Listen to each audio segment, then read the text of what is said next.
Hello, ladies and gentlemen. My name is Ori, or as my people normally know me as Orestes. I got requested to make a short guide on the CSGO skin economy. Now, those that trade extensively and have experience in this market know very well that this is downright impossible, since there are so many variables people can stumble upon and lose money. It is actually just unbelievable. So I figured I would make a short yet informative guide on those who are looking to get into the CSGO trading and the community overall. So, this is the game.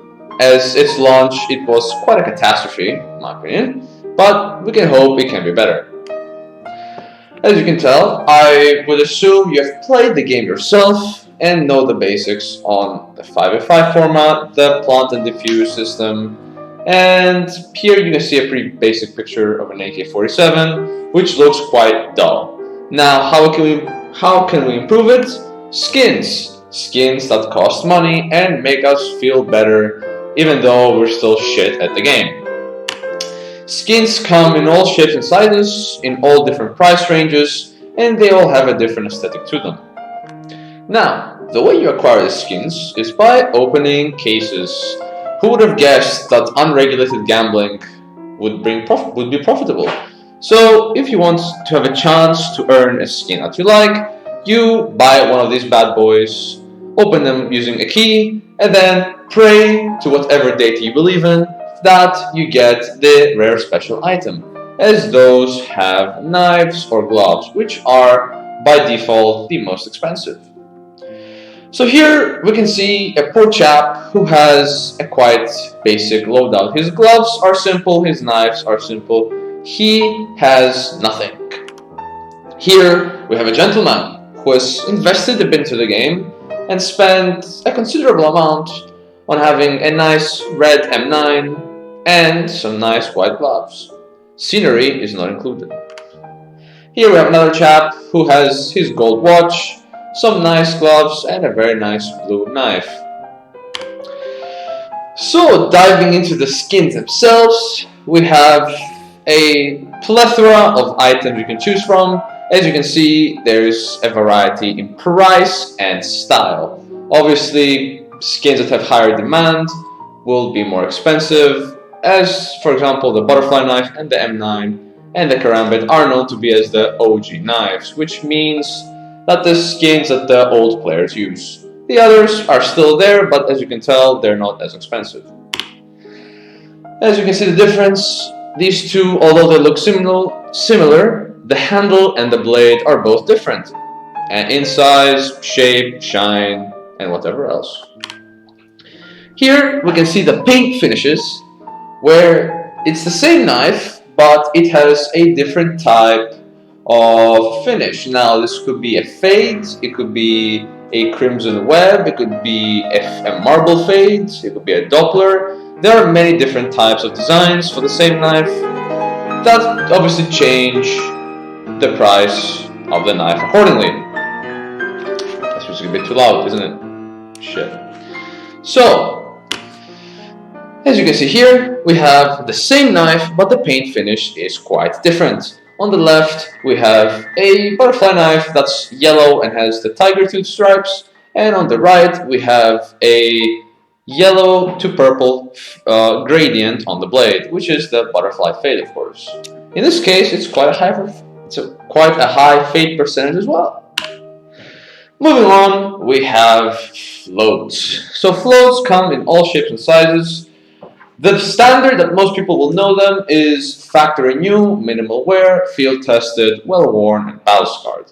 What this means is, depending on what you unbox, a random number is selected. This music's too loud.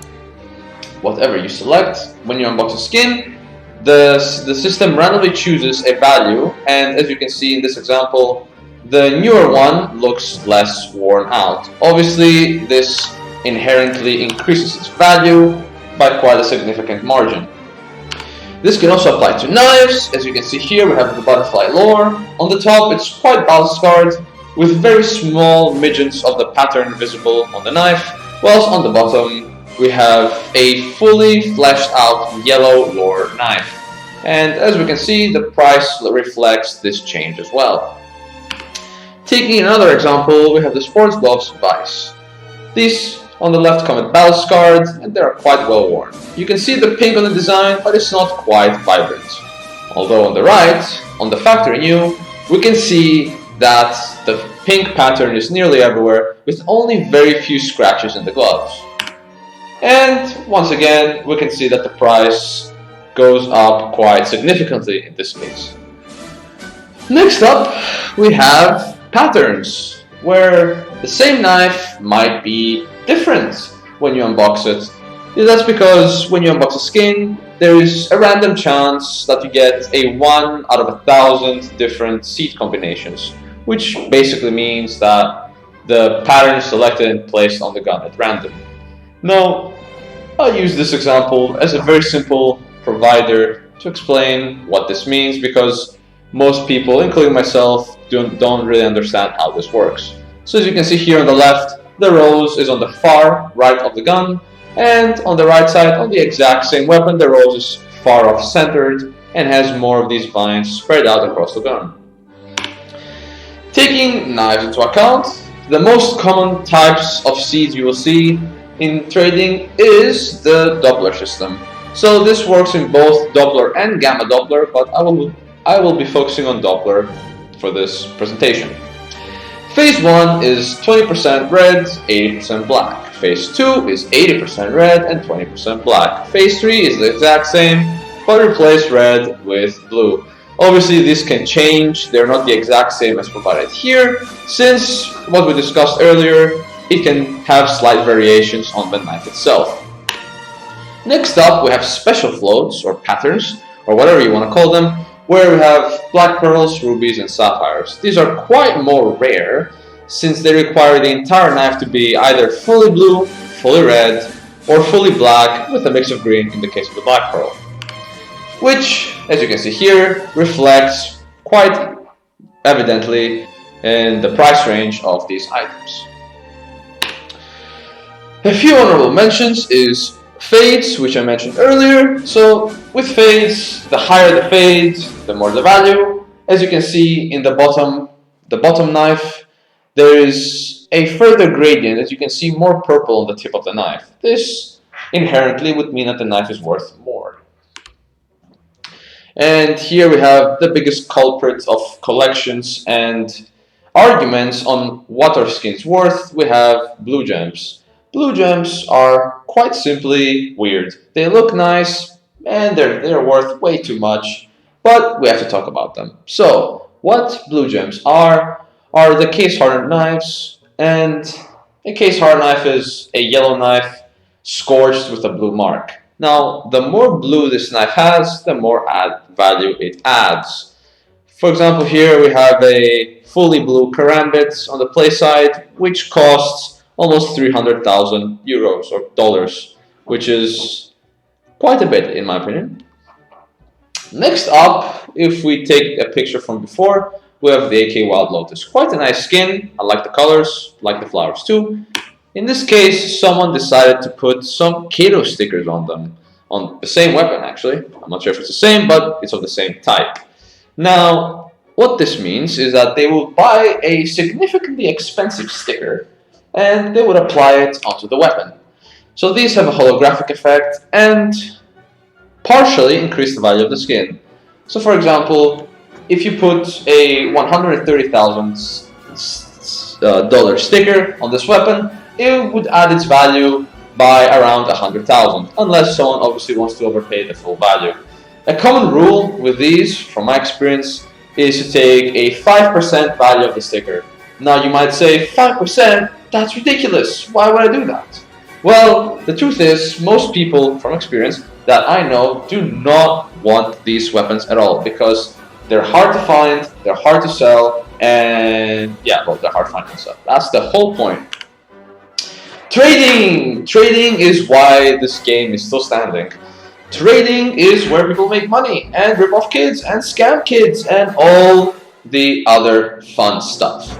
So, in this scenario, we have a simple trade between me and another person where we exchanged I exchanged 2 items for 6 of his. Now, as you can notice, on the op skin on his side, there is a smaller number called 373. That is the sticker value. If you remember earlier, this sticker value adds a percentage onto the base price of the skin. Now, this base price addition can be, you can guess it. It can be an estimate. The 5% rule can apply, but from what I've seen, people just add whatever they want to it. And the basis of trading is your items are worth less than the items you're getting, thus you make money. Another example is where someone is offering me plethora of skins for 1 karambit, and I accept because I want the money. Yay! This one is a different example. Even though you're seeing I'm losing quite a significant amount of money, I'm actually making money here because his knife is a collector's knife. Which brings us to our last point, which is float rankings? Yeah, float rankings. Float rankings is also one last thing that people collect, which includes stuff like the rank 1 lowest float of a skin or the rank 1 highest float of a skin. In my case, it is the latter because I just like collecting terrible items. So, we have some common scams coming up. The first one is someone was telling us he's from Steam support and he's going to give us money for accepting this trade offer. Obviously, this is a scam. This can also come in the way of fake website offers. Now, this would mean that if someone is selling a skin on a website, in this example, Buff163, which is one of the most popular Chinese sites to sell skins at, which is quite good and I recommend you use it. When you sell something there, or you buy something, you have to use your mobile app to create a trade offer. Now, what some people will do is they will send you the trade offer before buying the item, which is a fake buff offer since these offers are generated by the system itself. Do not accept those, you will lose your money. Another common scam we have is one which is also seen in Rocket League actually. It's where you add a bunch of junk, and in this junk you include a butterfly, a knife, or a high-value item in essence, and you hope that your victim will not notice. Now, this will be quite impossible because if we go back, we can see here that the system automatically prices stuff for me, so this is not quite possible to happen. But you always must stay vigilant because you never know when you're gonna get scammed. Next up, we have crown foil scams. Now, the crown foil is a quite high value sticker for quite some time, and people think that if they swap it with an emoticon that costs 40 cents, people won't notice. The reality is, they don't. It's actually quite a common scam, and it's unfortunate that people fall for it. But, since you're here and you want to learn, you now know that you shouldn't accept emotes. Always check if it's the emote or the sticker. Although 99% it's gonna be the emote because not many people have the stickers. And besides, if you use plugins that show you the extension and the price of each item, it's gonna be quite evident whether you are receiving an emoticon or the sticker itself. So, here we come into the phishing scams, where we're talking about fake tournament links. I'm not sure if these are common in Rocket League or TF2, but I know about CSGO, so that's what we're gonna talk about today. These offers, quite simply, they tell you that, oh, we want to play in a tournament. We need a 5th or a 7th or however many people you need. And if we win or if you participate or vote for our team, you get something, a monetary reward of some sort. Now, this is quite simply a phishing link. They will tell you to log in with your Steam, enter your details, and I can guess everyone knows where this is going to. This is also the same with people who tell you that they usually suggest you a good offer, and then they tell you, oh, can you check the float ID or some non-existent metric? in this website, which is the same thing. They want you to log in, use your credentials, and steal your information, which you are not going to do. Honorable mentions. Oh, well, I guess there's no. Oh, yeah, actually, I forgot. So, in honorable mentions, we have API scams and impersonation. API scams are quite rare these days, but they can be quite damaging. In essence, you have your API key where you can very simply put it into a website and it automates trade offers for you.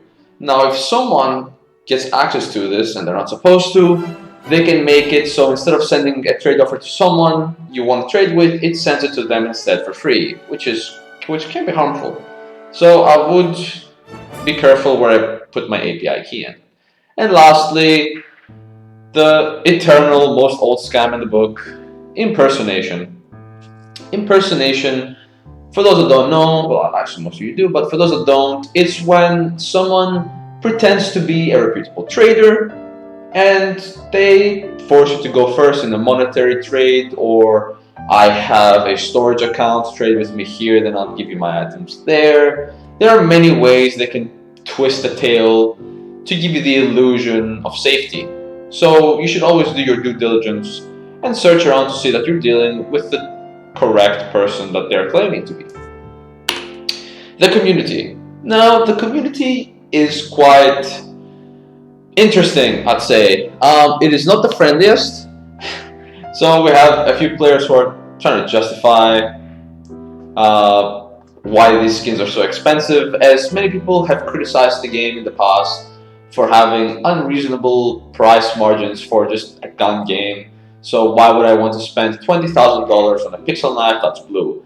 Well, it's because you can resell it if you don't want to, or oh, it's actually worth it because it's rare, it's this rare, it's hard to find, and whatever other gibberish excuse they provide. We have a few funny trade offers. In this one, I'm actually being hooked up by a assumed lady for skins, which thank you, but no thanks. Here we have another one where someone's telling me a 14-cent skin with $6 in stickers is unique because of the position of the face. The skin is expensive, but I don't want it anymore, so you can have my profit, which is obviously quite a blatant lie. These offers, sadly, are quite common in this day, especially if you have a decent inventory, which I assume at least a few people do. We have a Glock for Glock, and obviously his Glock is $20, mine is $700. Someone pleading because he got scammed, and if I give him $1,700, it would make his day. Well, sorry to bring it to you, buddy, but I want that money as well. It would make my day if I got $1,600 for nothing. The $24 overpay, always like that one, pretty good. Here we have a slightly less friendly example.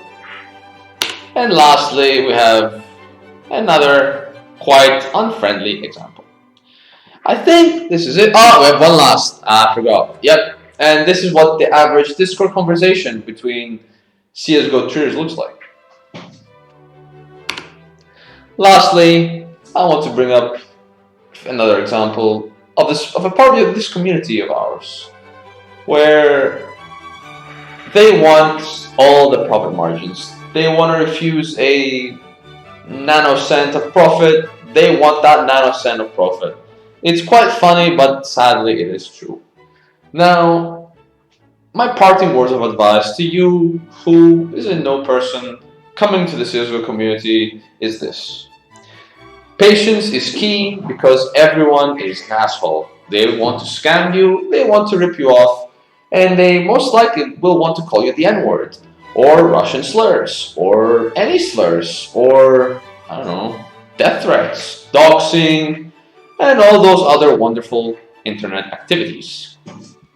So I would recommend you to have some patience and stay diligent, as you never know what will happen in this community.